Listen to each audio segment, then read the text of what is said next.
오늘 함께 나누실 본문은 요한복음 17장 11절에서 19절입니다. 네, 우리 다 함께 읽도록 하죠. 나는 세상에 더 있지 아니하오나 그들은 세상에 있사옵고 나는 아버지께로 가옵나니 거룩하신 아버지여 내게 주신 아버지의 이름으로 그들을 보존하사 우리와 같이 그들도 하나가 되게 하옵소서.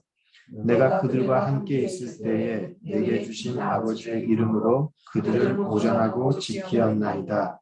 그 중에 하나도 멸망하지 않고 다만 멸망의 자식뿐이오니 이는 성경을 응하게 함입니다. 지금 내가 아버지께로 가오니 내가 이 세상에서 이 말을 하는 것은 그들로 내 기쁨을 그들 안에 충만히 가지게 하려 함입니다.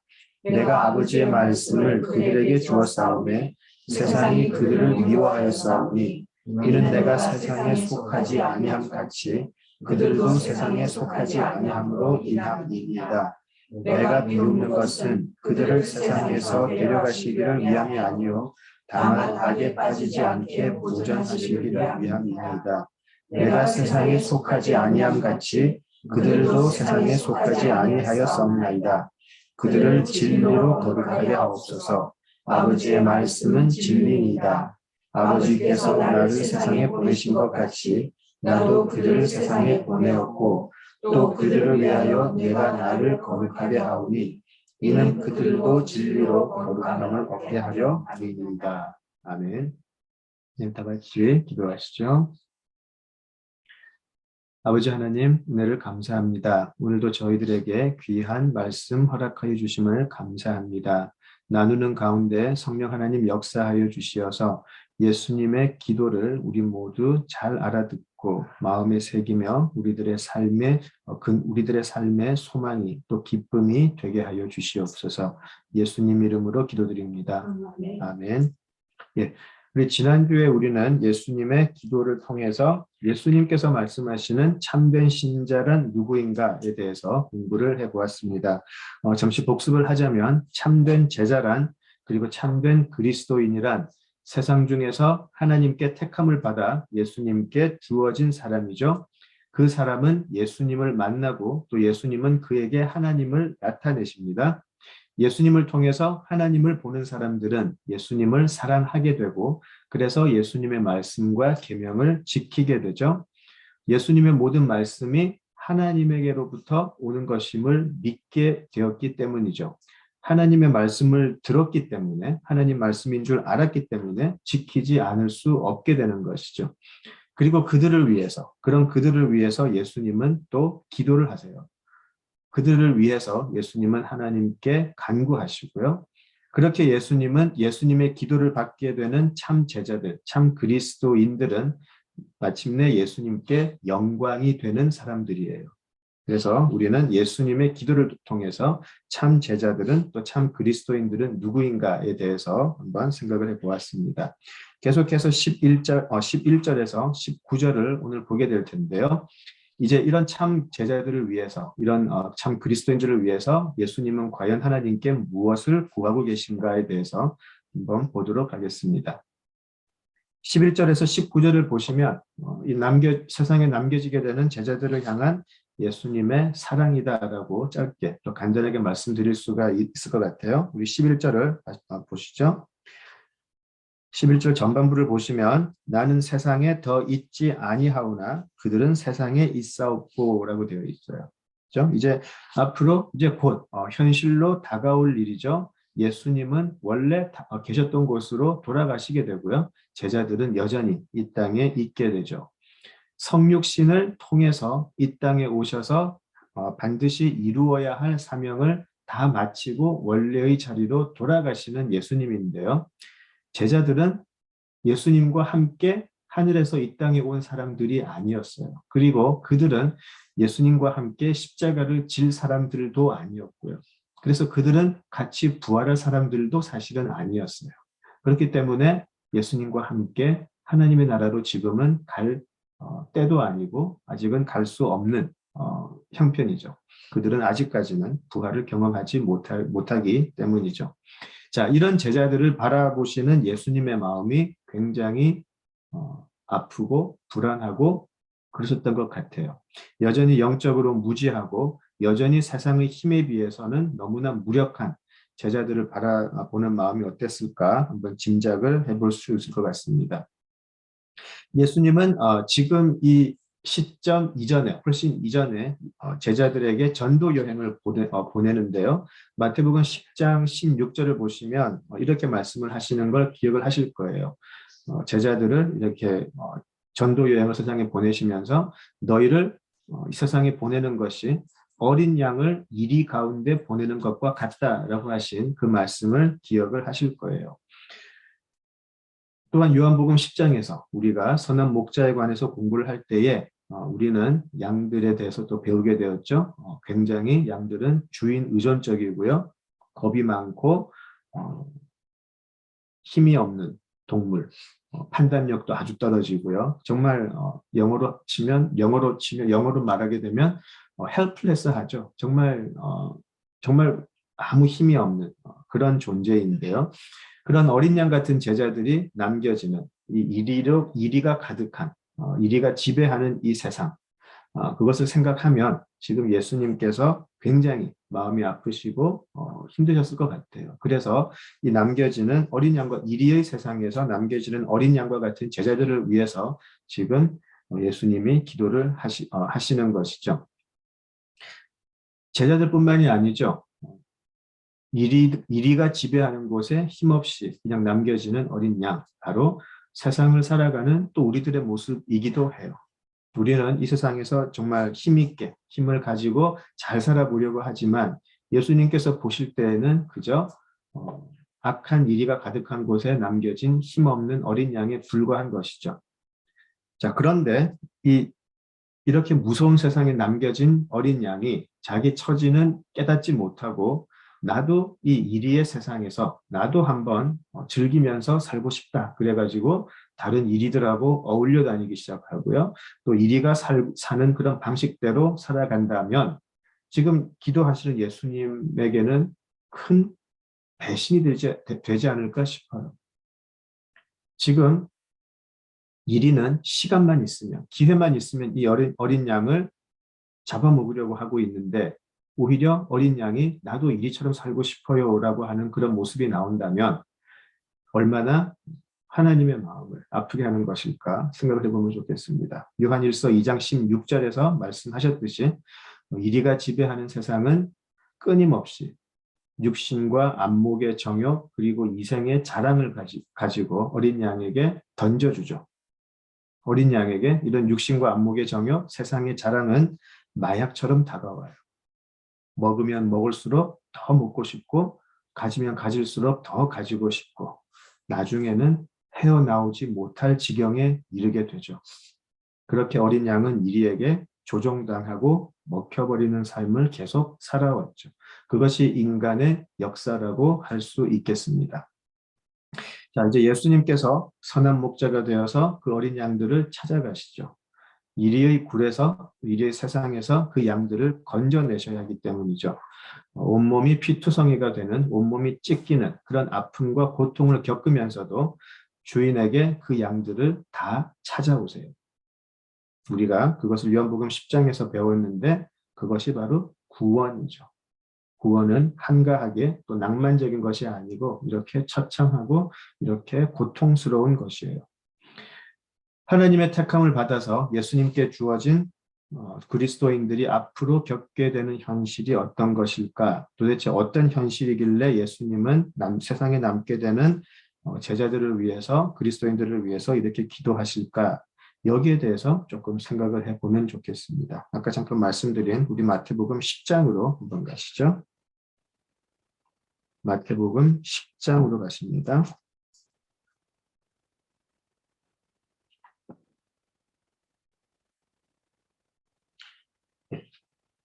마태복음 10장은 예수님께서 제자들을 세상에 보내시면서 이제 하시게 되는 말씀인데요. 마치 이제 예수님께서 십자가를 앞두고 제자들에게 하시는 내용과 거의 비슷해요. 그래서 그 부분을 조금 살펴보면 좋겠는데요. 요한복음 10장 16절 이후를 쭉 보시면 10장 마지막까지 이제 세상에 들어가서 너희들이 겪게 될 일들이 바로 이런 것이다 라는 말씀을 하세요. 10장 16절에서 10장 마지막 42절까지가 바로 그런 말씀인데, 한마디로 말씀드리면 너희들은 세상에서 온갖 미움을 받을 것이며 박해를 받을 것이다 라는 말씀입니다. 그것이 예수님의 말씀을 가지고 세상에 예수님의 말씀을 전하러 가는 제자들이 겪을 일이며, 또한 지금 요한복음에서 예수님께서 기도하시는 것처럼 세상에 남겨지게 되는 제자들이 겪게 될 일이죠. 우리 16절에서 23절을 한번 쭉 보실까요? 자, 이제 세상에 남겨지는 우리들, 또 세상에 들어가서 예수님의 뜻대로 살려고 하는 우리들이 어떤 일을 겪게 되는지 이번 잠깐 보겠습니다. 16절부터 제가 읽겠습니다. 보라, 내가 너희를 보냄이 양을 이리 가운데로 보냄과 같도다. 그러므로 너희는 뱀같이 지혜롭고 비둘기같이 순결하라. 자, 17절 이후에 이제 고난이 나오죠. 사람들을 삼가라. 그들이 너희를 공회에 넘겨주겠고 그들의 회당에서 채찍질하리라. 또 너희가 나로 말미암아 총독들과 임금들 앞에 끌려가리니 이는 그들과 이방인들에게 증거가 되게 하려 하심이라. 너희를 넘겨줄 때에 어떻게 또는 무엇을 말할까 염려하지 말라. 그때 너희에게 할 말을 주시리니 말하는 이는 너희가 아니라 너희 속에서 말씀하시느니 곧 너희 아버지의 성령이시니라. 장차 형제가 형제를, 아버지가 자식을 죽는 데에 내주며 자식들이 부모를 대적하여 죽게 하리라. 또 너희가 내 이름으로 말미암아 모든 사람에게 미움을 받을 것이나 끝까지 견디는 자는 구원을 얻으리라. 이 동네에서 너희를 박해하거든 저 동네로 피하라. 내가 진실로 너희에게 이르노니 이스라엘의 모든 동네를 다 다니지 못하여서 인자가 오리라. 예. 비극의 자리예요. 예수님께서 말씀하시듯이 어린 양을 이리로 보내는 그 자리, 어린 양이 남겨지게 되는 이 세상은 한마디로 비극의 자리예요. 핍박을 받게 되고 가족이 서로를 배신하게 되며 우리는 사람들에게 조롱거리가 될 것이고요. 바로 그런 자리죠. 38절 계속해서 밑에 38절 39절을 보시면, 자, 이런 어려움 속에서 너희들이 해야 할 일은 38절 39절을 보실까요?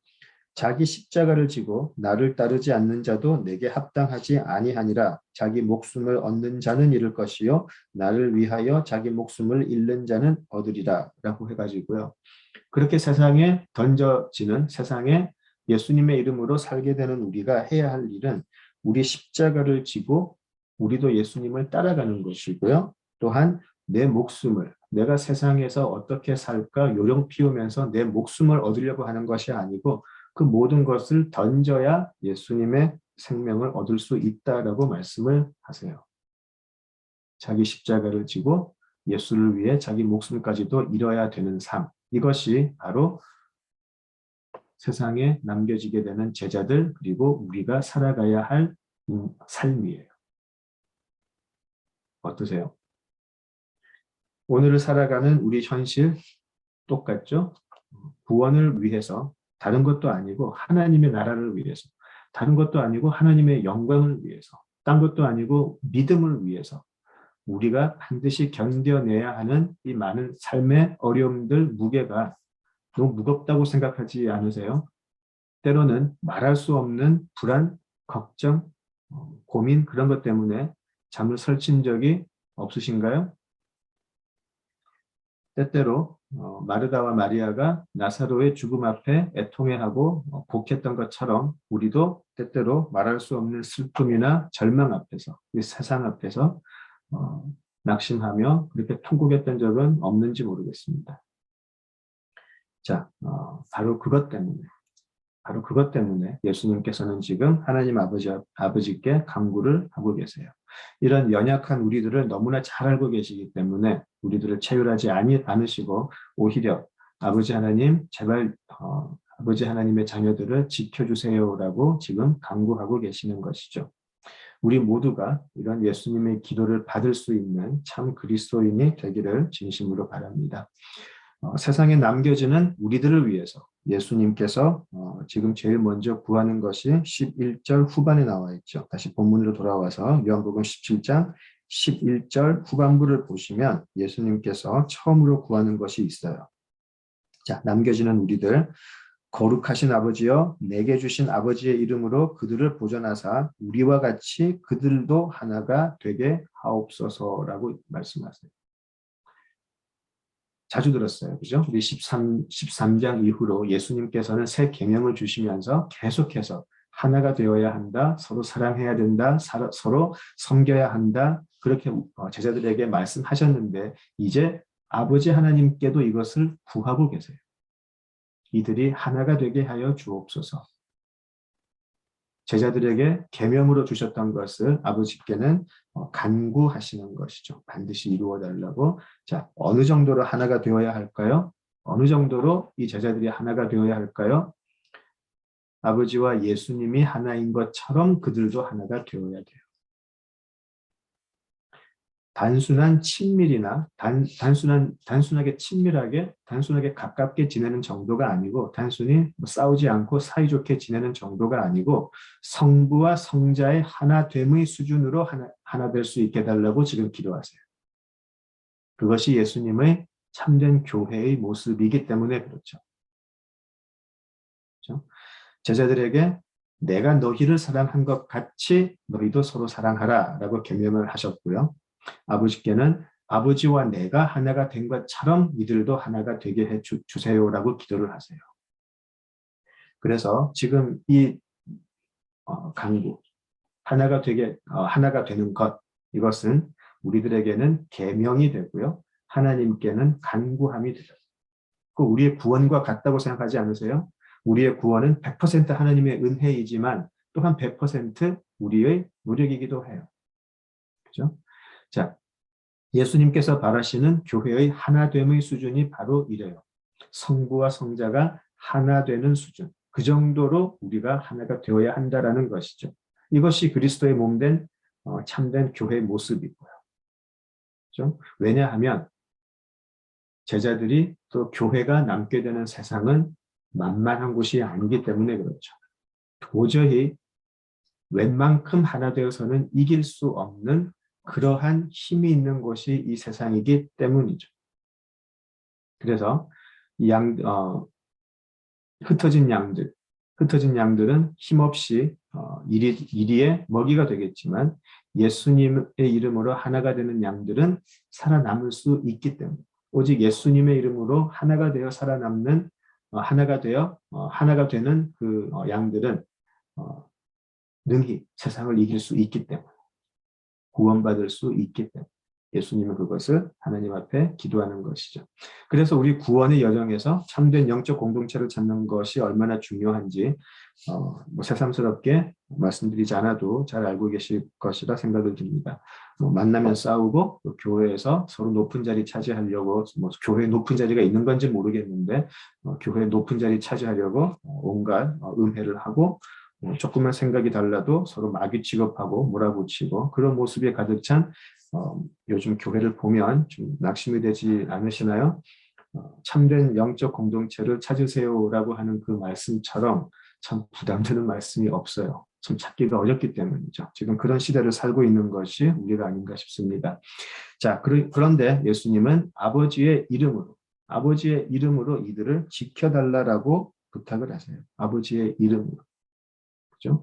소소하게 좀 도움을 주세요. 좀 어떻게 좀 이들을 좀 지켜주세요. 그런 게 아니고 아버지의 이름을 걸고 지켜달라고 이야기하세요. 엄청난 요구 아닌가요? 아버지 하나님의 이름을 걸고 아버지 하나님의 모든 것을 걸고 이들을 지켜주세요라는 이 요구는 예수님만 하실 수 있겠죠. 그리고 예수님의 간구이기 때문에 아버지는 들어주실 거예요.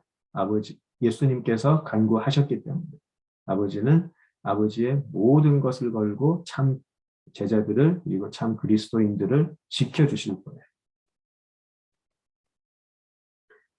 우리가 참으로 살아계시고 참되신 아버지 하나님을 안다면 그 유일하신 참 하나님이 자신의 이름을 걸고 지켜주신다라는 그 은혜가 얼마나 큰지 알 수 있지 않을까요? 이게 우리 참 그리스도인들은 그죠? 아버지 하나님께서 아버지 하나님의 모든 것을 걸고 아버지 하나님의 이름을 걸고 우리를 지켜주신다라는 것이 우리에게는 세상의 그 어떠한 것보다도 바꿀 수 없는 평안이 되고 기쁨이 되기를 구합니다. 하나님을 인격적으로 만난 사람들, 하나님을 존재로 만난 사람들은 이 예수님의 기도의 깊이를 알고 찬양할 수밖에 없을 거예요. 나를 위해서 예수님이 아버지의 이름을 걸고 이 사람을 지켜주세요라고 기도를 하시다니 얼마나 내가 복된 사람인가, 내가 얼마나 큰 은혜를 받았나 알 거예요. 하나님을 제대로 만나지 못한 사람은 그렇게 큰 감격, 그렇게 큰 기쁨 못 느낄 것 같아요. 그냥 누군가 나를 지켜준다라고 기도하니까 기분 좋을 수는 있겠지만 지금 이 예수님의 기도의 깊이를 결코 알 수 없을 거예요. 예수님은 자신의 모든 것을 바쳐서 아버지께서 명하신 것을 완수하시죠. 가장 낮은 곳으로 가셔서 가장 비참한 죽음을 당하시는 그 자리까지 순종을 하세요. 그 아들은 아버지께 내가 이렇게까지 아버지의 이름을 순종했습니다. 따랐습니다. 아버지도 아버지의 이름을 걸고 이 사람들을 지켜주세요 라고 기도하는 것이죠. 그 감격과 기쁨이 우리 모두에게 함께하면 정말 좋겠습니다. 자, 계속해서 12절을 보시면 12절을 보실까요? 내가 그들과 함께 있을 때에 내게 주신 아버지의 이름으로 그들을 보존하고 지키었나이다 라고 하시는데요. 예수님도 그렇게 제자들을 지켰다라고 이야기하세요. 내가 아버지께 아버지의 이름을 걸고 이들을 지켜달라고 기도하는 것처럼 나도 이 제자들을 나의 모든 것을 걸고 지켰습니다 라고 얘기하시는 것이죠. 다만 한 명을 제외하고 잘 아시겠지만 유다를 이야기하시는 것이죠. 유다의 경우는 성경을 응하게 하기 위함이다 라고 말씀하시고요. 다시 말씀드려서 유다는 애초에 그리스도의 교회에 속함받기 위해서 택함받은 것이 아니다라는 것을 말씀하시는 것이죠. 이 부분은 사실 많은 질문을 만들 수 있어요. 그렇다면 유다는 애초부터 멸망을 준비하기 위해 택함받은 사람인가? 이 사람은 원래 구원에 초청받았다가 구원에서 쫓겨난 사람인가? 이 사람은 처음부터 유기된 사람인데 그냥 이용만 당했던 것인가? 많은 질문들이 있을 수 있겠죠. 이런 질문들은 뒤로 하고요. 여기서 지금 우리가 중요하게 보아야 할 것은 이 부분이에요. 유다가 아니라 예수님이 어떻게 하나님의 택함 받은 자들을 지켜내셨는가, 거기에 대해서 오히려 더 큰 초점을 두고 보아야 할 것 같아요. 예수님은 하나님의 이름을 걸고 이들을 지켜주세요라고 요구할 수 있을 자격이 있으신 분이다라는 것이죠. 이들을 위해서 자신의 모든 것을 던져버렸고 자신의 모든 것을 하나님께 바쳤기 때문에 하실 수 있다라는 것이죠. 여기에 대한 믿음이 우리가 예배 마지막에 항상 하는 부분과 만나게 돼요. 우리가 예배 끝날 때 항상 이 부분을 읽잖아요. 유다서 24절에서 능히 우리를 보호하사 거침이 없게 하시고 우리로 그 영광 앞에 흠이 없이 기쁨으로 서게 하실 이라고 이야기하는데 바로 그것이죠. 우리는 예수님께서 우리를 위해서 이렇게 기도하시고 간구하셨는데 우리는 하나님이 그런 분이라는 것을 믿습니다.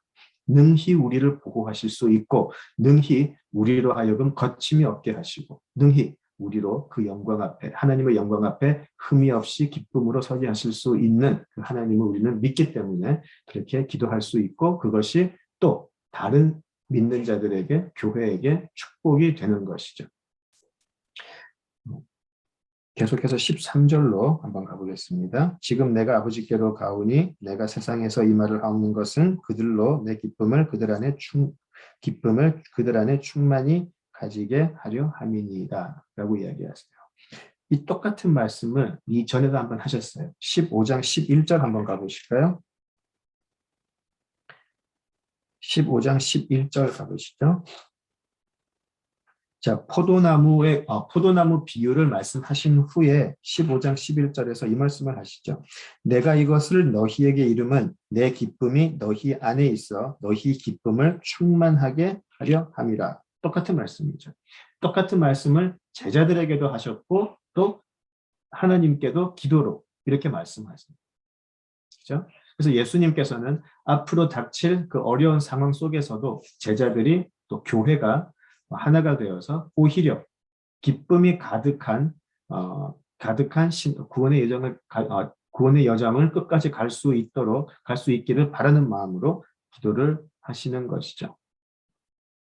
예수 안에 거해라. 그리고 그 속에서 내 계명을 지키고 그렇게 하면 너희 속에 기쁨이 가득할 거다. 라고 그렇게 15장에서 말씀하신 건데요. 17절에서도 남겨지는 제자들을 위해서 그렇게 말씀하세요. 앞으로 놀라운 너무나 힘든 어려움이 닥칠 때인데 오히려 그들에게 기쁨이 충만하게 해주세요라고 기도하시는 것이죠. 어려워요. 그죠? 신앙으로 인해서 닥치는 삶의 어려움이 막연한 게 아니고 남의 것이 아니고 내 삶에 내가 겪어내야 할 현실로 다가오면 기쁨이 생기기 참 어렵죠. 사실은 기쁨보다는 슬퍼하게 되고요. 때때로는 분노하게 되고 또 때때로 낙심도 하게 되죠. 그죠? 그런데 예수님은 계속해서 이야기하세요. 평안해라, 기뻐해라. 그죠? 그리고 하나님께도 이들이 기뻐할 수 있게 축복해 주세요라고 기도하시고요. 또 서신서에서도 그런 얘기 하잖아요. 항상 기뻐해라. 그죠? 기뻐할 때만 기뻐하는 게 아니고 늘 기뻐해라. 지금도 예수님께서 앞으로 환난을 겪을 제자들에게 그렇게 기쁨이 가득할 수 있도록 지금 기도하고 계세요. 바로 이런 역설적인 삶을 사는 게 어쩌면 그리스도인의 삶이 아닐까 싶기도 하죠. 그죠?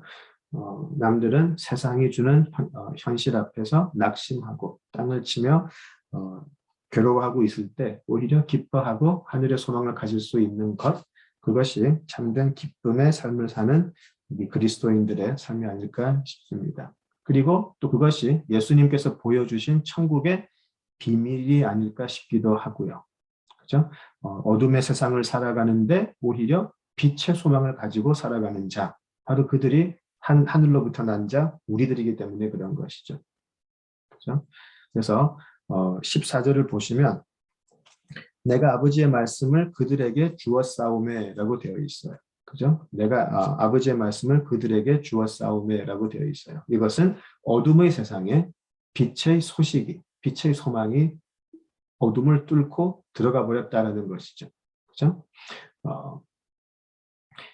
그런데 그 어둠의 세상에 그 아버지의 말씀이 던져지니까 그 아버지의 말씀을 보고 소망을 가지게 된 사람들을 세상이 미워하기 시작하더라는 것이죠. 그것은 요한복음이 시작할 때부터 얘기했던 것인데요. 14절을 보시면 내가 아버지의 말씀을 그들에게 주었사오매 세상이 그들을 미워하였사오니라고 되어 있어요. 그죠? 자, 어둠의 세상에 빛이 던져졌는데 그것을 그 빛을 받는 사람들을 어둠의 세상들은 싫어하기 시작했어요. 미워하기 시작했어요. 그죠? 그 이유가 나오죠. 14절 후반에 그것은 이는 내가 세상에 속하지 아니함 같이 그들도 세상에 속하지 아니함으로 인함이니이다. 16절 볼까요? 내가 세상에 속하지 아니함 같이 그들도 세상에 속하지 아니하였사옵나이다 라고 되어 있어요. 두 번 이야기하시는데요. 이것이 우리 복음의 가장 중요한 요소가 아닐까. 우리가 하나님의 나라를 얘기하는데 가장 중요한 요소가 아닐까 싶습니다. 우리의 소속이 달라졌다라는 것이죠. 지난주에도 여기에 대해서 잠깐 말씀을 나눈 것 같은데요. 이 소속이 달라졌다라는, 이 세상에서 소속이 달라졌다라는 것은 우리의 신분이 달라지게 되었다라는 것이고, 신분이 달라지게 되었다라는 것은 나를 주관하는 내 인생의 모든 기준이 또 내가 따라가야 할 법칙이 완전히 달라졌다라는 것이죠. 그죠? 그래서 세상은 우리를 미워하기 시작해요. 더 이상 우리에게는 세상의 법칙이 통하지 않기 때문에, 우리에게 더 이상 세상은 어떤 영향력을 끼칠 수 없기 때문에 세상은 우리를 미워한다라고 되는 것이죠. 우리의 소속지가 옮겨졌다라는 것이고요. 자, 우리 18장 잠깐 가보실까요? 18장 36절을 보시죠. 요한복음 18장 36절을 보시면 빌라도가 예수님을 신문하는 모습이 나와요. 그래서 빌라도가 예수님께 몇 가지 질문을 하게 되는데 18장 36절입니다. 제가 읽겠습니다. 예수께서 대답하시되 내 나라는 이 세상에 속한 것이 아니니라. 만일 내 나라가 이 세상에 속한 것이었더라면 내 종들이 싸워 나로 유대인들에게 넘겨지지 않게 하였으리라. 이제 내 나라는 여기에 속한 것이 아니니라 라고 이야기하죠. 굉장히 알아듣기 힘든 이야기를 빌라도에게 하세요. 그랬더니 빌라도가 37절에 이렇게 얘기하죠. 그러면 네가 왕이 아니냐라고 물어봐요. 그죠? 지금 빌라도 또 예수님을 모르는 사람들이 생각하는 것은 예수님이 어떠한 하나의 세력의 리더가 되어서 다른 세력을 이겨내고 하나의 왕이 되어서 하나의 임금이 되는 것이죠. 이 세상 안에서의 어떤 나라 뭐 그런 것을 생각을 하게 되는데 예수님은 아예 내 나라는 이 세상 자체에 속한 것이 아니다라고 이야기를 해요. 그죠? 그 당시 로마에서 생각할 수 있었던 최악의 시나리오는 로마를 거역하는 나라가 로마에 반해서 군사 행동을 하는 것이겠죠. 그죠? 그게 세상에서 생각하는 사람들의 최악의 시나리오일 거예요. 그런데 예수님은 아예 내 나라는 처음부터 이 땅에 속하지 않았다라고 이야기를 하세요. 그래서 예수님이 이 땅에 오셨을 때에 그 당시에 있던 유다의 어떠한 정치적인 세력이나 어떠한 종교적인 세력과도 손을 잡지 않으셨어요. 손을 잡는 그 순간 예수님의 나라는 또 세상에 또 하나의 세력이 되어버리기 때문이죠. 그렇지만 예수님은 그들과 하나 되지 않으셨어요. 아무리 바리새인들이 율법을 철저하게 지킨다고 해도 오히려 그들을 정죄하셨고요. 그때 이스라엘이라는 나라 회복을 위해서 굉장히 정치적인 접근을 했던 세력과도 절대 손잡지 않으셨어요. 예수님의 나라는 처음부터 이 세상에 속한 것이 아니었기 때문에 정치적인 이념을 뛰어넘는 나라, 어떤 종교적인 그러한 열심 뛰어넘는 나라였기 때문에 그래요. 그래서 이 속함에 관한 문제는 굉장히 중요한 복음의 요소가 돼요. 빌라도가 물을 때 너는 왕인 것 같은데 어디 왕이냐? 네 나라는 어디냐? 예수님은 내 나라는 이곳에 세상에 아예 속한 것이 아니다라고 이야기하시죠. 그런데 이 말씀을 예수님은 사역 중에도 하셨어요.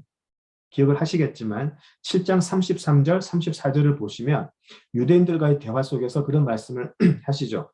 내가 조금 있다가 나를 보내신 이에게 돌아갈 건데 너희는 나를 찾아도 찾지 못할 것이다 라고 그렇게 얘기하세요. 그러면서 내가 속한 곳은 내가 속한 나라는 여기가 아니기 때문에. 그랬더니 유대인들이 그 말을 전혀 알아듣지 못하죠. 그렇죠?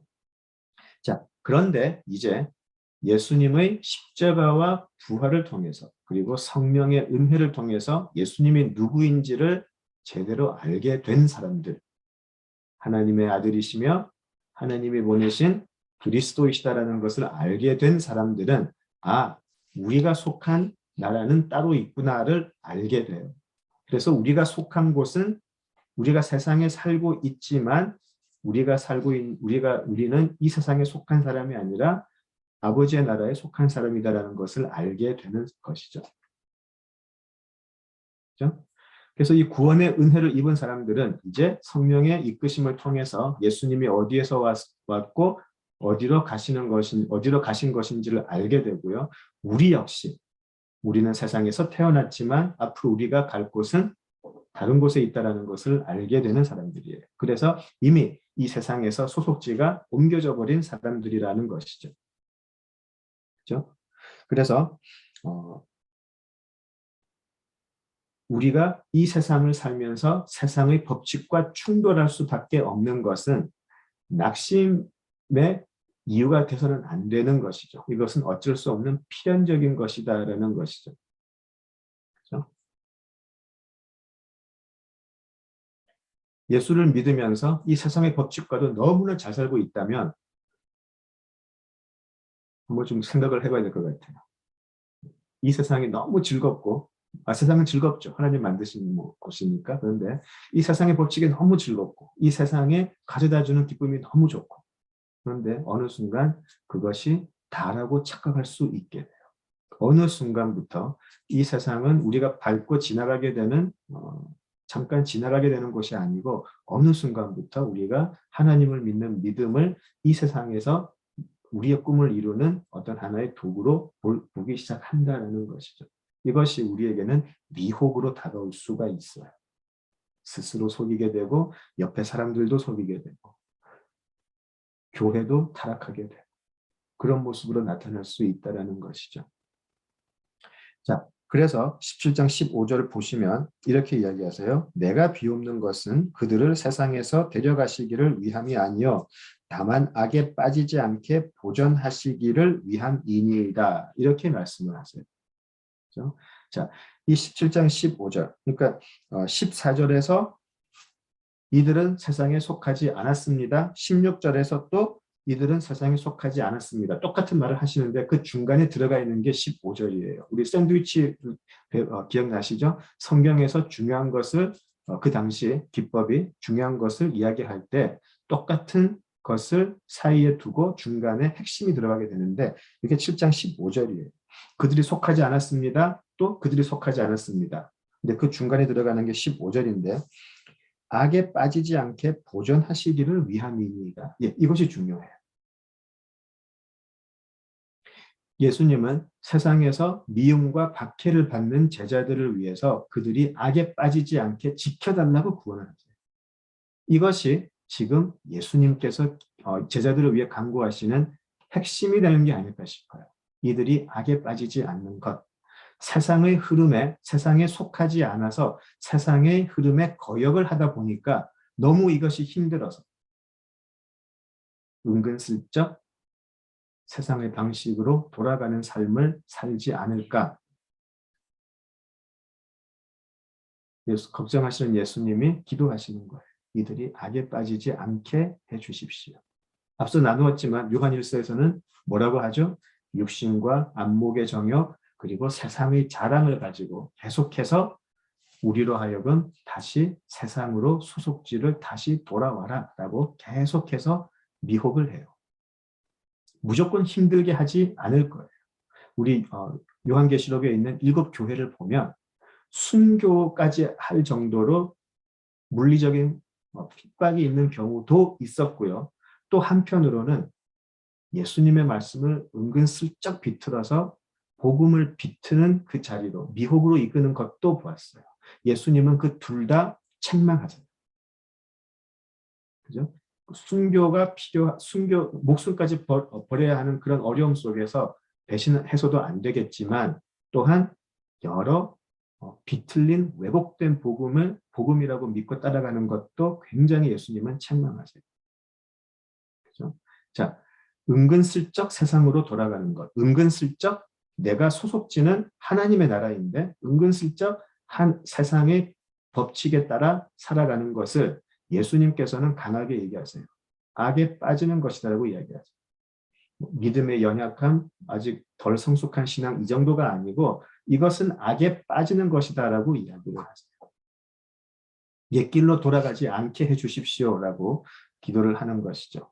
그래서 이 지금 15절에서 예수님이 악에 빠지지 않게 기도하신다라는 이 모습을 보면 우리의 신앙 생활을 조금 점검을 해볼 필요가 있어요. 까딱 잘못하면 이 편한 시대를 살아가는 우리들에게 이 신앙생활이라는 것은 굉장히 낭만적이 될 수가 있어요. 그냥 도덕적인 삶, 세상에서 내가 어떤 힘들 때 의지할 수 있는 그리고 교회 가서 여러 사람 만나면 기분 좋고 뭐 나쁜 얘기도 아니고 좋은 이야기하고 또 교회만 가면 이상하게 사람들이 막 천사같이 보이고 이런 식의 신앙생활이 아니고 악에 빠지지 않게 지켜주세요라는 것은 우리의 신앙생활은 영적인 전쟁이라는 거예요. 우리의 성경은 잘 보시면 굉장히 전투적이에요. 그걸 느끼셨는지 모르겠어요. 사도들의 서신서를 보아도 굉장히 전투적이에요. 아예 창세기부터 전투적이에요. 하나님의 창조 그 기사를 잘 보시면 굉장히 전투적인 용어가 많이 나와 있어요. 굉장히 전투적인 용어가 많이 나와 있어요. 악한 영과의 싸움이 실제가 되어서 그것을 느끼는 사람들이 되어야 되죠. 그저 비도덕적인 삶으로 좀 뭐라 그럴까요? 조금 뭐 그런 비도덕적인 비윤리적인 삶으로 돌아가지 않게 해주십시오가 아니고 악이 주관하는 악의 세계에 빠지지 않게 기도해 달라는 이 예수님의 말씀은 너무나 중요한 것이죠. 주기도문에도 나오듯이. 그렇죠? 성경 내용 전체가 죄와의 싸움이에요. 죄와의 전쟁이죠. 그래서 세상이라는 이 플랫폼 안에서 죄는 들어와서 끊임없이 하나님과 전쟁을 해요. 죄는 끊임없이 하나님과 전쟁을 하고 우리로 하여금 자기 편이 되게 해요. 자기 편이 되어서 하나님의 길이 아닌 세상의 길을 택하게 하죠. 세상의 길을 택하게 하는데 안목의 정욕이나 이생의 자랑을 계속 던져주는 거예요. 이렇게 해라. 괜찮다. 더 재밌잖아. 계속 우리로 하여금 돌아오게 하는 것이죠. 이 죄와의 싸움, 이 죄와의 전쟁은 하나님의 독생자가 오셔서 해결을 해야 할 만큼 처절하고 무서운 싸움이었어요. 그리고 지금도 이 싸움의 터에 교회가 남아있다라는 사실이에요. 그래서 우리의 신앙생활은 사실은 굉장히 처절한 영적 전쟁이다라고 생각을 해야 할 것 같아요. 사도들도 서신서를 통해서 끊임없이 이것을 강조를 했고요. 우리가 처한 믿음의 싸움, 이 영적인 싸움이 얼마나 무섭고 현실적인 것인지를 사도들은 계속해서 그들이 서신서를 통해서 이야기해 왔었어요. 이 싸움의 결과가, 이 영적 전쟁의 결과가 어디까지 이어지냐면 우리의 영원으로 이어지게 되어 있어요. 그래서 이것이 현실적인 것이죠. 그래서 이 영적인 전쟁을 깨닫고 기도하며 믿음, 소망, 사랑으로 견뎌내라고 사도가 강하게 우리에게 이야기하고 있어요. 그렇지만 우리 힘으로는 이 싸움을 이길 수가 없기 때문에 우리 힘으로는 세상과 이 싸움을 이겨낼 수 없기 때문에 예수님은 성령을 보내시고 또한 성부에게 도움을 구하는 것이죠. 그것이 오늘의 기도의 본문이에요. 오늘날 너무나 많은 소위 교회라고 불리는 공동체들, 이상한 교회들이 워낙 많아서 소위 교회라고 불리는 많은 영적인 공동체들과 교인들이 이 영적인 전쟁을 너무 가볍게 보고 쉽게 타협하고 쉽게 신앙생활을 이야기를 하는데 지금 예수님의 기도를 보면 이것은 너무나 처절한 싸움이다라는 것이죠. 이것을 제대로 보지 못하기 때문에 그 번영신학이라고 하는 그런 것들이 들어와가지고 오히려 우리로 하여금 교회가 오히려 세상에 빠지게, 악에 빠지게 만들어버리는 그런 것까지 나오게 돼 있어요. 말 그대로 그리스도 없는 기독교가 여기저기서 우후죽순처럼 늘어나고 있다는 말씀입니다. 자, 그래서 예수님은 17절에서 19절을 보시면 또 하나를 구하세요. 이 악에 빠지지 않게, 이 영적 전쟁에서 이길 수 있게 예수님이 또 하나를 구하세요. 그것은 17절에서 19절을 보시면 제자들과 참 그리스도인들이 진리로 거룩하게 되는 것이죠. 진리로 거룩하게 되는 것. 세상에 속하지 않은 사람들을 아버지의 말씀으로 거룩하게 해달라는 기도를 하세요. 아버지의 말씀이 진리라고 나와 있죠. 자, 그런데 예수님은 자신이 길이고 진리고 생명이다라고도 말씀하셨어요. 그리고 태초에 그 말씀이 또 아버지와 함께 계셨어요. 그렇죠? 아버지의 말씀이 성육신하여 이 세상에 오셨죠. 성육신하신 그분은 아버지의 말씀 자체이시고 또한 아버지의 말씀에 순종하여 아버지만을 그대로 드러내는 분이시기도 했고요. 그 말씀으로 제자들을 거룩하게 해달라는 기도예요. 잘 아시지만 거룩은 구별하다라는 의미가 있죠. 그죠? 구별하다, 바치다, 구별하여 바치다라는 의미죠. 구별하여 바치다. 또한 택함의 의미도 거기에는 들어가 있어요. 구별하여 바치기 위해서 택한다라는 의미도 들어가 있어요. 그죠? 그래서 다른 것과 분리가 반드시 되어야 되죠. 다른 것과는 분리가 되어요. 구별되어져서 절대로 다른 것과는 섞여서는 안 될 것이다라는 의미도 들어가 있어요. 이 거룩과 구별의 이 의미는 이스라엘의 여러 가지 제식에 아주 강하게 나타나죠. 지금도 유대인들은 먹는 것도 구별해서 먹어야 되는 것처럼 그들은 아무거나 하나님 앞에 드릴 수가 없었어요. 제사할 때 아무거나 드릴 수 없었고 반드시 흠없는 정결한 제물을 구별해서 바쳐야 했었어요. 거룩해야 했기 때문에. 하나님이 거룩하시기 때문에 그들은 거룩한 걸 드려야 했었어요. 늘 그들은 누룩을 제거하고 소금으로 정결케 한 제사를 드려야만 했어요. 구별하여 드려야 했어요. 자, 우리는 그렇게 우리를 구별하지 않죠. 예수님께서 지금 기도하시는 이 교회는 우리는 그렇게 구별되는 사람들이 아니죠. 우리는 오직 예수님의 보혈로 구별되는 사람이죠. 그죠? 그래서 우리는 예수님의 보혈로 구별이 되어서 하나님 앞에 바쳐지게 돼요. 그런 구별되는 삶, 그런 거룩하게 되는 삶을 우리로 하여금 살게 해달라고 말씀을 하세요. 그렇게 되어야만 악에 빠지지 않기 때문에. 그렇게 되어야만 악에 빠지지 않기 때문에. 영어를 보시면은요, 우리 17절을 보시면 sanctify them in the truth라고 되어 있어요. 영어로 sanctify them in the truth라고 되어 있고요. 또 19절 후반을 보시면 and for their sake I consecrate myself. 그죠? 그리고 또 마지막 보시면 that they also may be sanctified in truth라고 되어 있는데 거기다 번호가 있죠. 3, 2, 3, 4. 그죠? 그러니까 주가 이렇게 달려 있는데 그 주를 이렇게 보시면 sanctify, consecrate 이렇게 구별하다, 거룩하게 하다라는 것이 어떻게 또 해석이 되냐면 set them apart라고 되어 있어요. set them apart. 딱 구별을 해가지고 따로 둔다라는 의미가 있어요. 왜 따로 두나요? 거기 보시면 for holy service to God. 하나님 앞에 드리는 거룩한 제물이 되기 위해서, 거룩한 순종을 하기 위해서 set them apart. 구별하여 따로 둔다라는 의미예요. 이들을 그렇게 해달라는 말씀이에요. 이들을 그렇게 만들어 달라는 말씀이에요. 왜냐하면 출애굽이 이것을 너무나 잘 이야기하고 있어요. 하나님의 인도하심을 따라서 어린 양의 피를 통해서 죽음을 면한 그들이 출애굽의 그 놀라운 어디죠? 그 홍해 갈리는 놀라운 그 기적을 경험한 후에 그들은 몇 끼 굶게 되는 게 너무나 힘들어서 불평을 하죠. 그리고 그리워해요. 옛끼를. 차라리 우리가 애굽에서 살 때는 좀 더 잘 먹을 수 있었는데 괜히 우리를 데리고 와가지고 고생시킨다라고 이야기해요. 악에 빠지는 길, 예수님의 지금 이야기하시는 것과 똑같아요. 하나님께서 보여주신 그 놀라운 구원의 기억은 잊어버리고 다시 옛길로 돌아가려고 한다는 것이죠. 지금 당장의 어려움 때문에, 지금 당장의 고통이 오히려 나는 옛날을 그리워하게 되고 그 옛길, 그 악의 길로 돌아가기를 원하게 한다. 그래서 하나님 이들을 꼭 구별해 주세요. 꼭 완전히 하나님께 순종하기 위해서 완전히 이들을 set them apart, 따로 완전히 구별되어 받쳐지게 해주세요 라고 이야기를 하죠. 이것이 우리가 지금 처해 있는 영적인 전쟁과 똑같다라는 말씀이죠.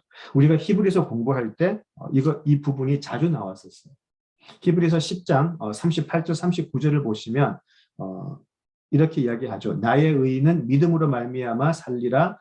또한 뒤로 물러나면 내 마음이 그를 기뻐하지 아니하리라 하셨느니라. 우리는 뒤로 물러가 멸망할 자가 아니요 오직 영혼을 구원함에 이르는 믿음을 가진 자니라.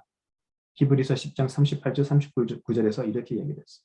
계속 앞으로 가야 된다. 계속 나가야 된다. 쉬지 말고 계속 앞으로 가야지. 너희들은 뒤로 물러가면 안 된다라고 히브리서 기자가 계속해서 이야기를 하고 있어요. 그렇게 예수님은 지금 이야기하시는 것이죠. 이들이 속한 곳은 이제 하나님의 나라이기 때문에 뒤로 물러가서 다시 세상의 소속지로 돌아가지 않게 해주십시오. 계속해서 기도하세요. 그러기 위해서 이들로 하여금 거룩하게 해주셔야 되는데 19절을 보시면 그들을 위하여 내가 나를 거룩하게 하옵니다. 먼저 내가 나를 거룩하게 합니다. 내가 먼저 아버지께 드려지는 거룩한 제사가 됩니다. 내가 먼저 아버지 앞에 드려집니다. 십자가의 제사를 드리게 돼요. 자, 그리고 나서 내 안에 거하는 저 모두는 진리 안에 거룩하게 되어서 다시 옛길로 돌아가지 않게 해달라는 기도. 그것이 지금 예수님께서 하나님 앞에 간절히 드리는 우리를 위한 기도라는 것이죠. 정리를 하겠습니다. 이제 세상에 남겨질 제자들을 위해서 예수님께서 오늘 구하신 것은 두 가지예요. 첫째, 아버지와 아들이 하나인 것처럼 남겨진 제자들도 하나가 되게 해주세요라는 기도를 하세요. 그것을 하나 구하시고요. 두 번째 구하시는 것은 예수님이 거룩하게 된 그 안에서 남겨진 제자들도 거룩하게 되게 해달라는 것이에요. 그래야 이들이 다시 악에 빠지지 않기 때문에. 자, 이것은 이 두 가지는 세상에 살지만 세상에 속하지 않는 우리를 향한 예수님의 계명입니다. 우리에게는 그렇게 되라라고 계명으로 주시고 또한 아버지 앞에 그렇게 지켜달라고 하는 기도이기도 해요. 그렇죠? 우리도 그렇게 되기를 애써야 하고 하나님께서도 우리를 위해서 그렇게 해 주실 거예요. 자, 하나님의 은혜만 바라면서 아무것도 하지 않고 있는 것이 아니고 우리도 그것을 바라며 우리도 그것을 믿고 소망해야 하겠습니다. 하나님께서 반드시 이 예수님의 기도를 아버지의 이름을 걸고 해달라고 하는 이 기도가 반드시 이루어질 것을 알고 우리도 매일의 삶에서 그렇게 살아갈 수 있기를 바라겠습니다. 그렇지 않으면 성경이 계속해서 분별하라 이렇게 행하라 라고 하신 필요가 없었죠. 성경은 계속해서 우리도 최선을 다해서 그렇게 살아라 라고 이야기하세요. 우리가 참으로 택함을 받아 구별된 하나님의 자녀들이 맞다면 지금 이 17장에서 드리는 예수님의 기도 우리에게도 유효하죠. 그렇죠? 하나님께서는 그 아들의 기도를 반드시 들어주실 거예요. 왜냐하면 아들의 이름을 걸고 하나님 아버지께 순종하였고 아버지는 아버지의 이름을 걸고 이루어달라는 아들의 기도를 물리치지 않으시기 때문이죠. 그렇죠? 자, 그래서 예수님은 이렇게 아버지께서 도와주실 것이다. 그러니 낙심하지 마라. 평안해라. 기뻐해라. 거룩의 삶을 살아라. 세상의 지혜를 택해서 오히려 악의 길로 빠지지 마라. 그렇게 우리에게 말씀하세요. 우리 모두에게 오늘 우리가 보았던 17장에 예수님이 구하시는 이 기도가 하나님의 이름을 걸고 반드시 이루어질 수 있기를 기원합니다. 오늘 우리 여기까지 하겠습니다. 기도하시죠. 아버지 하나님, 예수님께서 아버지께 구하신 이 기도가 우리 삶에서 이루어지기를 소원합니다. 그리고 그 은혜 속에 우리 모두 살며 우리 모두 그렇게 살기로 애쓰는 우리 각자 될 수 있도록 이끌어 주시옵소서. 예수님 이름으로 기도드립니다. 아멘.